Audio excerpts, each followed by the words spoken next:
ನ್ಯೂಸ್ಗೆ ಸ್ವಾಗತ. ಮೊದಲಿಗೆ ಹೆಡ್ಲೈನ್ಸ್. ರಾಜ್ಯದ ಮಾಜಿ ಮುಖ್ಯಮಂತ್ರಿ ಎಸ್.ಎಂ. ಕೃಷ್ಣರವರ ಅಗಲಿಕೆಗೆ ಮುಖ್ಯಮಂತ್ರಿ ಸೇರಿದಂತೆ ಹಲವಾರು ಗಣ್ಯರು ಸಂತಾಪ ಸೂಚಿಸಿದ್ದಾರೆ. ಕ್ಯಾರ್ಪೇಟೆ ಪಟ್ಟಣದ ಕೆಪಿ ಸ್ಕೂಲ್ನಲ್ಲಿ ಕನ್ನಡ ಸಾಹಿತ್ಯ ಸಮ್ಮೇಳನ ಹಿನ್ನೆಲೆ ಕನ್ನಡ ರಸಪ್ರಶ್ನೆ ಕಾರ್ಯಕ್ರಮ ಆಯೋಜಿಸಲಾಗಿತ್ತು. ಕುಶಾಲನಗರ ಪಟ್ಟಣದ ಗೌಡ ಸಮಾಜದಲ್ಲಿ ಹುತ್ತರಿ ಹಬ್ಬದ ಅಂಗವಾಗಿ ನೆರೆಕಟ್ಟಿ ವಿಶೇಷ ಪೂಜೆ ಹಮ್ಮಿಕೊಳ್ಳಲಾಗಿದೆ ಎಂದು ಗೌಡ ಸಮಾಜದ ಅಧ್ಯಕ್ಷರು ಗೋಷ್ಠಿಯಲ್ಲಿ ತಿಳಿಸಿದ್ದಾರೆ.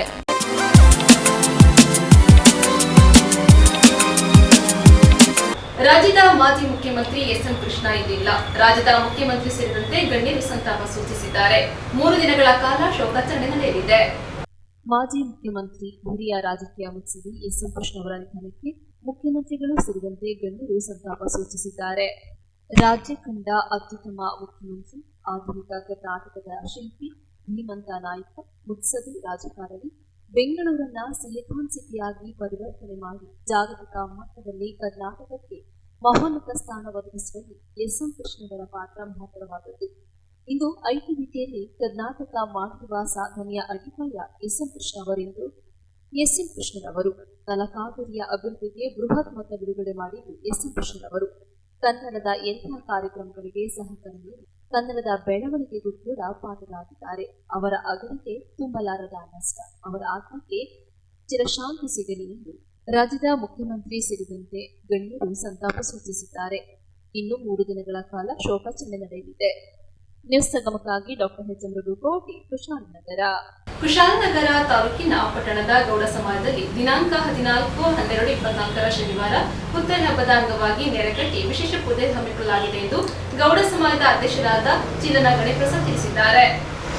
ಕುಶಾಲನಗರ ಪಟ್ಟಣದ ಗೌಡ ಸಮಾಜದಲ್ಲಿ ದಿನಾಂಕ 14/12/2024 ಶನಿವಾರ ಸಂಜೆ 7:15 ಗಂಟೆ ಸಮಯಕ್ಕೆ ಗೌಡ ಸಮಾಜದಲ್ಲಿ ಎಲ್ಲರೂ ಒಟ್ಟಾಗಿ ಸೇರಿ 8:50ಕ್ಕೆ ನೆರೆಕಟ್ಟಿ ನಂತರ ಮಹಾಗಣಪತಿ ದೇವಾಲಯಕ್ಕೆ ತೆರಳಿ ಪೂಜೆ ಸಲ್ಲಿಸಿ ನಂತರ ಕುಶಾಲನಗರ ಪ್ರಥಮ ದರ್ಜೆ ಕಾಲೇಜು ಹಿಂಭಾಗದ ಗೌಡ ಯುವಕರ ಸಂಘದ ಗದ್ದೆಯಲ್ಲಿ ಕದಿರು ತೆಗೆಯುವುದಾಗಿ ನಂತರ 9:50ಕ್ಕೆ ಊಟೋಪಚಾರ ಮಾಡಲಾಗುವುದು. ಗೌಡ ಸಮಾಜದ ಅಧ್ಯಕ್ಷರಾದ ಚಿಲನ ಗಣೇಶಪ್ರಸಾದ್ ಹಾಗೂ ಗೌಡ ಯುವಕ ಸಂಘದ ಅಧ್ಯಕ್ಷರಾದ ಕೊಡಗನ ಹರ್ಷ ಗೋಷ್ಠಿಯಲ್ಲಿ ತಿಳಿಸಿದ್ದಾರೆ.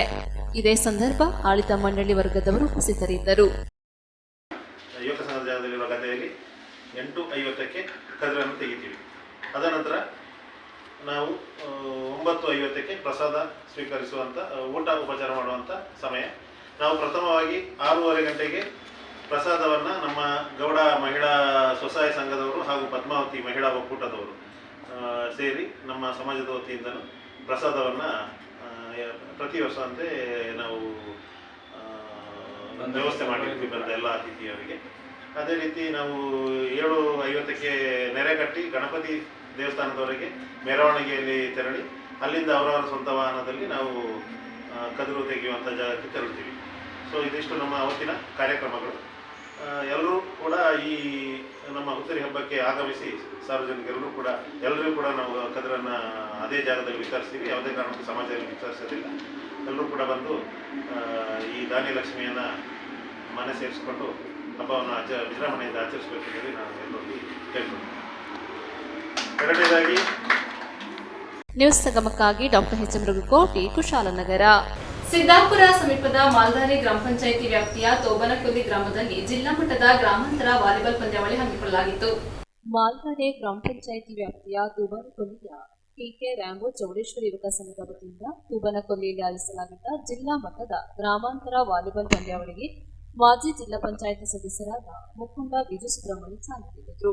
ನಂತರ ಮಾತನಾಡಿದ ಅವರು, ಕ್ರೀಡಾತವರಾದ ಕೊಡಗಿನಲ್ಲಿ ಉದಯೋನ್ಮುಖ ಕ್ರೀಡಾಪಟುಗಳು ಇದ್ದು ಸೂಕ್ತ ವೇದಿಕೆ ಇಲ್ಲದೆ ಎಲೆಮರೆಕಾಯಿಗಳಂತೆ ಕ್ರೀಡಾ ಚಟುವಟಿಕೆಗಳಿಂದ ದೂರ ಉಳಿದುಕೊಳ್ಳುವಂತೆ ಸನ್ನಿವೇಶ ಎದುರಾಗಿದೆ. ಸಿದ್ದಾಪುರ, ಮಾಲ್ದಾರೆ ಸೇರಿದಂತೆ ಗ್ರಾಮೀಣ ಭಾಗದಲ್ಲಿ ಶಾಶ್ವತವಾದ ಸಾರ್ವಜನಿಕ ಕ್ರೀಡಾ ಮೈದಾನದ ವ್ಯವಸ್ಥೆ ಇಲ್ಲದೆ ಹಲವು ಸಮಸ್ಯೆಗಳ ನಡುವೆ ಕ್ರೀಡಾಕೂಟಗಳನ್ನು ಆಯೋಜಿಸಿ ಗ್ರಾಮೀಣ ಕ್ರೀಡಾಪಟುಗಳನ್ನು ಪ್ರೋತ್ಸಾಹಿಸುವ ಕೆಲಸ ಈ ಭಾಗದ ಕ್ರೀಡಾ ಸಂಘಟನೆಗಳು ಮಾಡುತ್ತಿವೆ. ಕ್ರೀಡಾ ಚಟುವಟಿಕೆಗಳಿಗೆ ಸರ್ಕಾರದ ಪ್ರೋತ್ಸಾಹದ ಕೊರತೆಯ ನಡುವೆ ಗ್ರಾಮೀಣ ಭಾಗದ ಕ್ರೀಡಾಕೂಟಗಳನ್ನು ಆಗಿಸಬೇಕಾಗಿದೆ ಎಂದು ವಿಷಾದ ವ್ಯಕ್ತಪಡಿಸಿದರು. ಜಿಲ್ಲೆಯ ಜನಪ್ರತಿನಿಧಿಗಳು ಜಿಲ್ಲಾಡಳಿತ ಹಾಗೂ ಗಂಭೀರವಾಗಿ ಪರಿಗಣಿಸಿ ಈ ಭಾಗದ ಕ್ರೀಡಾಪಟುಗಳಿಗೆ ಸಹಕಾರ ನೀಡುವ ಶಾಶ್ವತ ಕ್ರೀಡಾ ಮೈದಾನವನ್ನು ನಿರ್ಮಾಣ ಮಾಡಬೇಕೆಂದು ಮನವಿ ಮಾಡಿದರು. ಮುಖ್ಯ ಅತಿಥಿಗಳಾಗಿ ಭಾಗವಹಿಸಿದ ಪಾಲೆಬೆಟ್ಟ ಉಪಠಾಣೆಯ ಮಂಜುನಾಥ್ ಮಾತನಾಡಿ, ಸಾಮರಸ್ಯ ಬೆಳೆಯುವಲ್ಲಿ ಕ್ರೀಡಾಕೂಟಗಳು ಹೆಚ್ಚು ಪರಿಣಾಮಕಾರಿಯಾಗಿದ್ದು ಶಾಂತಿಯುತವಾಗಿ ಕ್ರೀಡಾಕೂಟ ನಡೆಸುವಂತೆ ಕರೆ ನೀಡಿದರು. ಇದೇ ಸಂದರ್ಭದಲ್ಲಿ ಅಧ್ಯಕ್ಷರು ದೀಕ್ಷಿತ್ ಕುಮಾರ್, ಉಪಾಧ್ಯಕ್ಷರಾದ ಜಯಕುಮಾರ್, ಖಜಾಂಚಿ ಗುಣ, ಕಾರ್ಯದರ್ಶಿ ಹರೀಶ್ ಮೂರ್ತಿ, ಸಹದೇವ್, ರಂಜಿತ್, ನಿತಿನ್, ಅರುಣ, ಭರತ್ ಮತ್ತಿತರರು ಇದ್ದರು. ಬಾಡಗಪಾಡಗಲ ವ್ಯಾಪ್ತಿಯ ತೂಪನಕೊಲ್ಲಿಯಲ್ಲಿ ಟಿಕೆ ರ್ಯಾಂಬೋ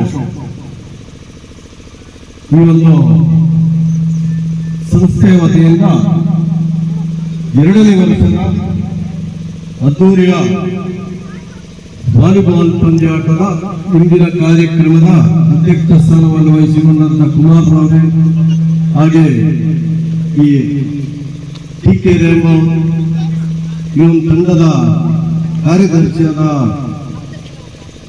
ಜಯಕುಮಾರ್ ಅವರು ಹಾಗೂ ಈ ವ್ಯಾಪ್ತಿಯ ದಕ್ಷ ಪೊಲೀಸ್ ಅಧಿಕಾರಿ ಮಂಜುನಾಥ್ ಅವರು ವಿಶೇಷವಾಗಿ ಪ್ರತ್ಯೇಕವಾಗಿ ಹೇಳ್ತಾ ಇದ್ದೇನೆ ಅಂತಂದ್ರೆ 97ನೇ ಇಸ್ವಿಯಲ್ಲಿ ನಾನು ಪಾಲಿಬೆಟ್ಟ ಪಂಚಾಯಿತಿ ಅಧ್ಯಕ್ಷನಾಗಿರೋದಕ್ಕೆ ರಾಜ್ಯ ಮಟ್ಟದ ಟೂರ್ನಮೆಂಟ್ ಅನ್ನು ಆಯೋಜಿಸಿದಂತ ಒಂದು ಸಮಯ.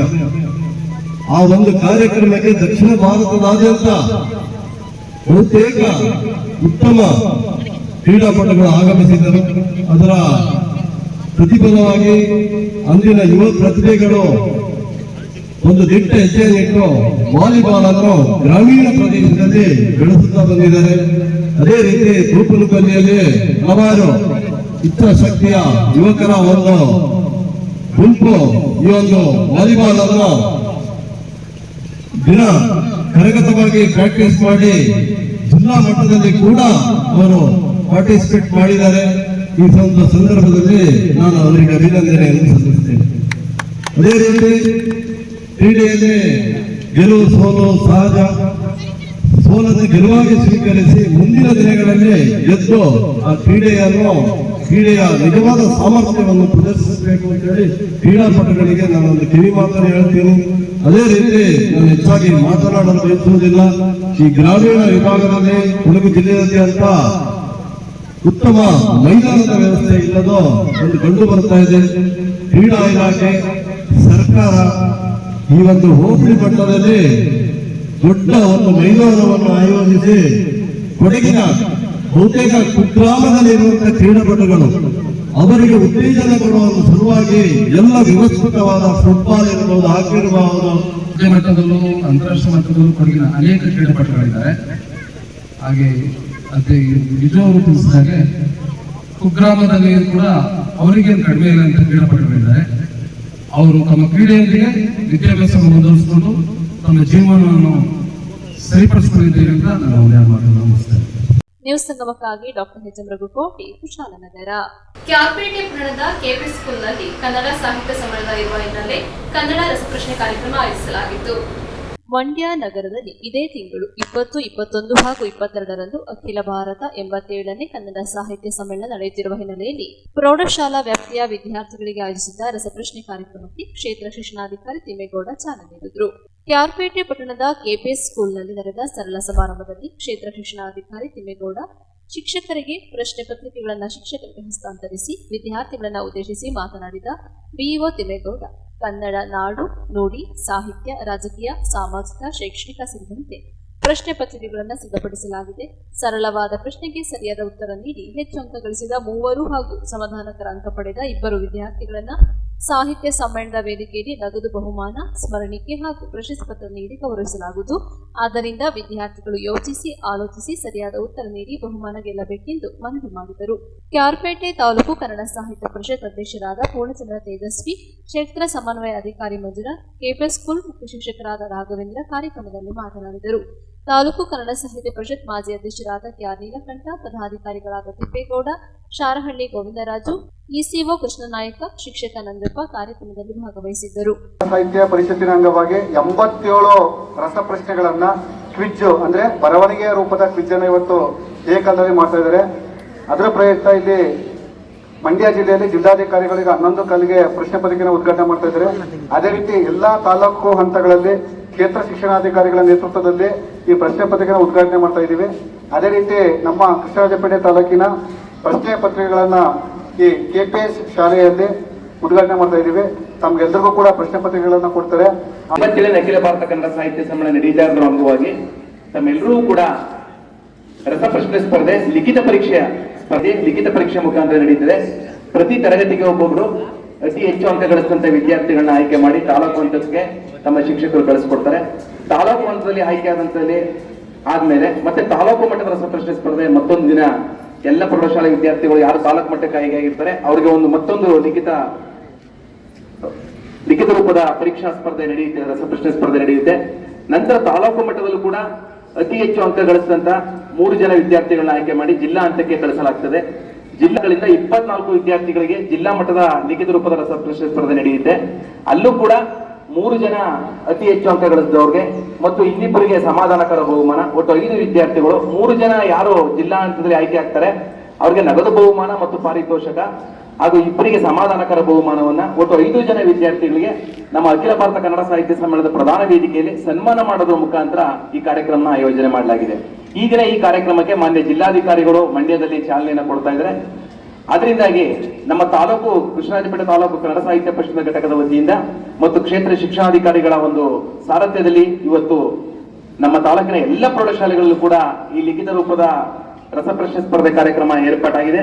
ಅದ್ರಲ್ಲಿ ತಾವೆಲ್ಲರೂ ಕೂಡ ಮಕ್ಕಳ ತಾವು ಯಾವುದೇ ಭಯವನ್ನು ಪಡಬೇಡಿ, ಆತಂಕ ಪಡಬೇಡಿ. ನೀವು ಕನ್ನಡ ಭಾಷಾ ವಿಷಯದ ಬಗ್ಗೆ ಏನನ್ನ ತಿಳ್ಕೊಂಡಿದ್ರಿ ಅದನ್ನ ಸ್ಪಷ್ಟವಾಗಿ ಸ್ಫುಟವಾಗಿ ಬರೀರಿ ಮಕ್ಕಳೇ.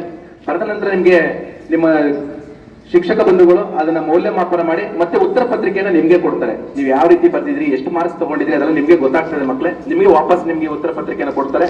ಅದರಲ್ಲಿ ತಾವೆಲ್ಲರೂ ಕೂಡ ಬರೆದು ಆಯ್ಕೆ ಆಗಬೇಕು. ಜೊತೆಗೆ ನಮ್ಮ ಪ್ರಶ್ನೆ ಪತ್ರಿಕೆಯಲ್ಲೂ ಕೂಡ ಒಂದು ಮುದ್ರಣವನ್ನು ಕೊನೆಯಲ್ಲಿ ಒಂದು ಸಾಲನ್ನು ಮುದ್ರಣ ಮಾಡಿದ್ದಾರೆ. ಏನ್ ಮಾಡಿ ಅಂದ್ರೆ ತಾವೆಲ್ಲರೂ ಕೂಡ ಸಕುಟುಂಬ ಸಮೇತರಾಗಿ ಡಿಸೆಂಬರ್ 20, 21, 22 3 ದಿನಗಳ ಕಾಲ ನಡೆಯುವಂತ ಅತಿ ಎಷ್ಟು ಅಂಕ ಗಳಿಸ್ತೀರಿ ನೀವು ಆ ಪ್ರಶ್ನೆ ಉತ್ತರ ಪತ್ರಿಕೆಯನ್ನು ತಗೊಂಡೋಗಿ ನಿಮ್ಮ ತಂದೆ ತಾಯಿಗಳಿಗೆ ಪೋಷಕರಿಗೆ ತೋರಿಸಿ ಮಕ್ಕಳೇ. ತೋರಿಸೋದ್ರ ಜೊತೆಗೆ ನೀವೇನ್ ಹೇಳ್ಬೇಕು ಅಂತಂದ್ರೆ ನಿಮ್ಮ ಪೋಷಕರಿಗೆ ನೀವು ಡಿಸೆಂಬರ್ ತಿಂಗಳು ನಡೆಯುವಂತ ಅಖಿಲ ಭಾರತ ಕನ್ನಡ ಸಾಹಿತ್ಯ ಸಮ್ಮೇಳನಕ್ಕೆ ಹೋಗೋಣ ಬನ್ನಿ ಅಂತ ನೀವೆಲ್ಲರೂ ಕೂಡ ಮಕ್ಕಳೇ ನಿಮ್ಮ ಪೋಷಕರೊಡಗೂಡಿ ಬರಬೇಕು. ಯಾಕೆಂದ್ರೆ ಬಹಳ ಅಪರೂಪಕ್ಕೆ ನಡೀತಾ ಇರುವಂತ ಒಂದು ಕಾರ್ಯಕ್ರಮ ಮಂಡ್ಯ ಜಿಲ್ಲೆನಲ್ಲಿ ಇದು. ಬೇರೆ ಜಿಲ್ಲೆಯಲ್ಲಿ ನಡೆದಾಗ ನೀವು ಆ ದೂರದ ಜಿಲ್ಲೆಗೆ ನೀವು ಹೋಗಿ ನೋಡ್ಲಿಕ್ಕೂ ಆಗಲ್ಲ, ಅದನ್ನ ಕಣ್ತುಂಬಿಕೊಳ್ಳಿಕ್ಕೂ ತುಂಬಾ ಕಷ್ಟ ಸಾಧ್ಯ ಇದೆ. ನಮ್ಮ ಜಿಲ್ಲೆಯಲ್ಲೇ ನಡೆಯೋದ್ರಿಂದ ಬೇಕು. ಮತ್ತು ಕನ್ನಡ ಭಾಷೆಯ ಬಗ್ಗೆ ತಾವು ಏನು ವಿಷಯವನ್ನು ತಿಳ್ಕೊಂಡಿದ್ರು ಅದನ್ನ ತಾವು ಸ್ಪಷ್ಟವಾಗಿ ಬರೀಬೇಕು. ಅದರಲ್ಲಿ ತಾವು ತುಂಬಾ ಅಚ್ಚುಕಟ್ಟಾಗಿ ತಾವು ಉತ್ತರವನ್ನು ಬರೆದು ಕನ್ನಡ ಭಾಷೆಯ ಬಗ್ಗೆ, ಕನ್ನಡ ನುಡಿಯ ಬಗ್ಗೆ, ಕನ್ನಡದ ಸಾಹಿತ್ಯದ ಬಗ್ಗೆ, ಕನ್ನಡದ ಸಂಸ್ಕೃತಿ, ಕನ್ನಡ ನೆಲ ಜಲದ ಬಗ್ಗೆ 87ನೇ ಅಖಿಲ ಭಾರತ ಸಾಹಿತ್ಯ ಸಮ್ಮೇಳನದಲ್ಲಿ ಹೋಗಿ 87 ಪ್ರಶ್ನೆಗಳಷ್ಟೇ ಕೊಟ್ಟಿರುವಂತದ್ದು ನಿಮಗೆ. ಆ 87 ಪ್ರಶ್ನೆಗಳು ಕೂಡ ನೀವು ಯಾವುದೇ ಗೊಂದಲಕ್ಕೆ ಒಳಗಾಗದಾಗೆ ನೀವು ಉತ್ತರವನ್ನು ಬರೆದು ಮತ್ತೆ ನಿಮ್ಮ ಶಿಕ್ಷಕರು ಮೌಲ್ಯಮಾಪನ ಮಾಡಿದ ನಂತರ ನಿಮಗೆ ಉತ್ತರ ಪತ್ರಿಕೆಯನ್ನು ಕೊಡ್ತಾರೆ. ಅದರಿಂದಾಗಿ ನಮ್ಮ ಕ್ಷೇತ್ರ ಶಿಕ್ಷಣಾಧಿಕಾರಿಗಳು ಸಾಂಕೇತಿಕವಾಗಿ ಈ ಒಂದು ಪ್ರಶ್ನೆ ಪತ್ರಿಕೆಗಳನ್ನ ಈಗ ಇಲ್ಲಿ ತಮಗೆ ನ್ಯೂಸ್ ಸಂಗಮಕ್ಕಾಗಿ ಡಾಕ್ಟರ್ ಕೆ.ಆರ್. ನೀಲಕಂಠ, ಕೆ.ಆರ್.ಪೇಟೆ. ಮಾಜಿ ಮುಖ್ಯಮಂತ್ರಿ ಹಿರಿಯ ರಾಜಕೀಯ ಮುತ್ಸದ್ದಿ ಎಸ್.ಎಂ. ಕೃಷ್ಣ ಅವರ ನಿಧನಕ್ಕೆ ಕೋಡಿಮಠದ ಶ್ರೀಗಳು ಕಂಬನಿ ಮಿಡಿದಿದ್ದಾರೆ. ಮಾಜಿ ಮುಖ್ಯಮಂತ್ರಿ ಹಿರಿಯ ರಾಜಕೀಯ ಮುತ್ಸದ್ದಿ ಎಸ್.ಎಂ. ಕೃಷ್ಣ ಅವರ ನಿಧನಕ್ಕೆ ಕೋಡಿಮಠ ಶ್ರೀಗಳು ಕಂಬನಿ ಮಿಡಿದಿದ್ದಾರೆ. ರಾಷ್ಟ್ರದ ಧೀಮಂತ ರಾಜಕಾರಣಿ ಕೃಷ್ಣ ಅವರು ಕೋಡಿಮಠರೊಂದಿಗೆ ಉತ್ತಮ ಬಾಂಧವ್ಯ ಹೊಂದಿದ್ದರು.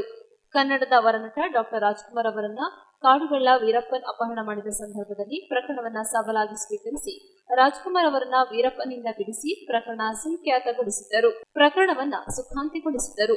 ಬೆಂಗಳೂರು ನಗರವನ್ನ ಐಟಿಬಿಟಿ ಕ್ಷೇತ್ರದಲ್ಲಿ ವಿಶ್ವಮಟ್ಟದಲ್ಲಿ ಮೆರುಗುವಂತೆ ಮಾಡಿದ ಕೀರ್ತಿ ಎಸ್.ಎಂ. ಕೃಷ್ಣ ಅವರಿಗೆ ಸಲ್ಲುತ್ತದೆ ಎಂದು ಕೋಡಿ ಶ್ರೀಗಳು ಸ್ಮರಿಸಿದರಲ್ಲದೆ ಮೃತರ ಆತ್ಮಕ್ಕೆ ಶಿರಶಾಂತಿ ಕೋರಿದರು.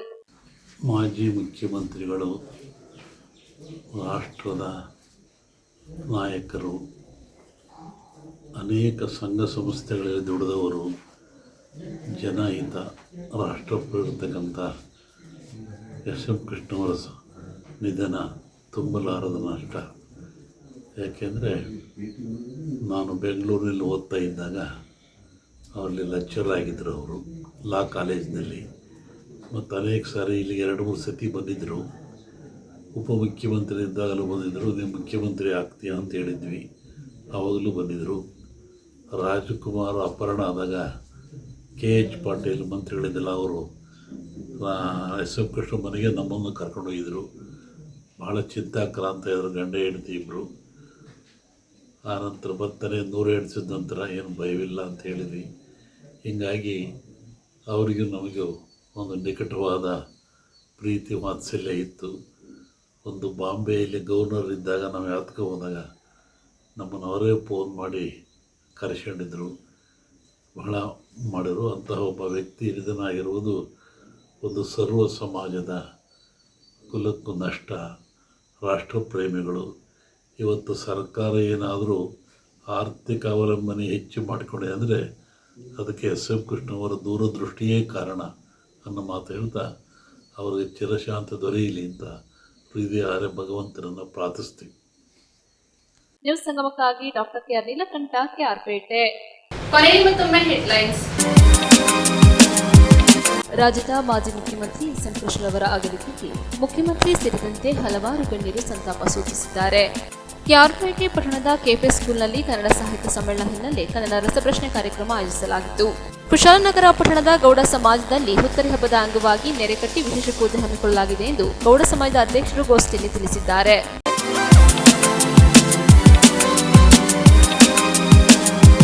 ಇಲ್ಲಿಗೆ ನ್ಯೂಸ್ ಸಂಗಮ ಮುಕ್ತಾಯವಾಯಿತು. ಸುದ್ದಿ, ಮಾಹಿತಿ, ಮನೋರಂಜನೆಗಾಗಿ ನೋಡ್ತಾ ಇರಿ ಸಂಗಮ ಟಿವಿ. ವಂದನೆಗಳೊಂದಿಗೆ ಪ್ರೀತ ಎಲ್ಲೆ.